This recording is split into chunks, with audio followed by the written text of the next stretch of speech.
aninga na pete abalola pete yonga ngozo bila manzema kilelo eko sale lokote ale nganga lukete bonjour papa nganga awa bonjour les salakate À l'époque, tingi iyo be. à l'époque ting Iyo.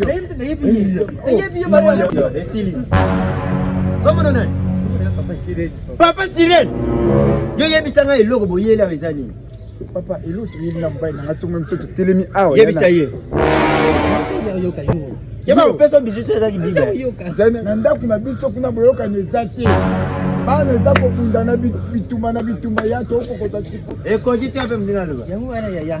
Tuyiri awa buyi ndabo. aza yeye te okoko Yango na koko nanga ikoko nanga tingi bane yibiye wa. Tuyiri awa mwasi nanga moiza te. Bana kuna na ndako bakomi lokonzo kudoza biloko na nje. komi ko kabona kuna mbali